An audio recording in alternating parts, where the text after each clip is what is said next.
On fixe ici une application petit f de E dans grand F et on considère alors l'application f' qui a une partie A de E lui associe l'image directe par f de A et l'application f étoile qui a une partie B de f lui associe l'image réciproque de B par petit f.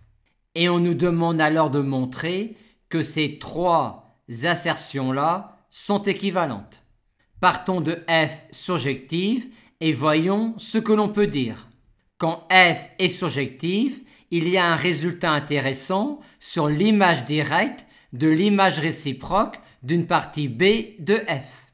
En effet, quand B est une partie de grand F dans l'image réciproque de B par petit f, on retrouve tous les éléments de E pour lesquels leurs images sont dans B. On a donc tout de suite cette inclusion-là. Maintenant, quand 2 plus f est surjective, tout élément y de B est de la forme f de x où x est un élément de E. Mais x appartient à l'image réciproque de B par f, vu que son image f de x par f est y qui appartient à B. On a donc l'inclusion réciproque quand f est surjective.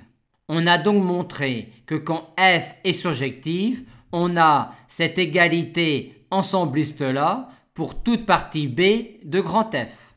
Or, ceci n'est rien d'autre que l'image d'une partie B de grand F par f' rond f étoile. On a donc que f' rond f étoile est l'identité dans l'ensemble des parties de grand F quand petit f est surjective. F étoile est alors inversible à gauche, ce qui montre que f étoile est injective, et f' est inversible à droite, ce qui montre que f' est surjective. On a donc déjà montré ces deux implications-là.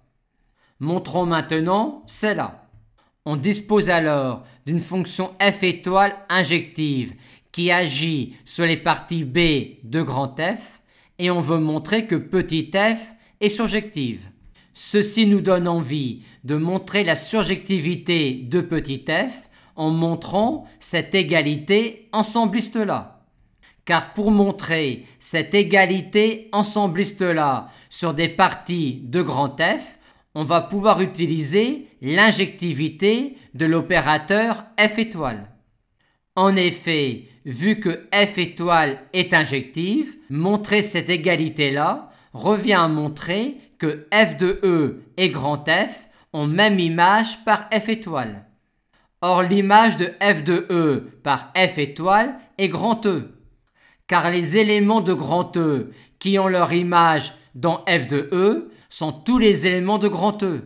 Et de même, l'image de grand F par f étoile est grand E également, car les éléments de grand E qui ont leur image dans grand F sont également tous les éléments de grand E.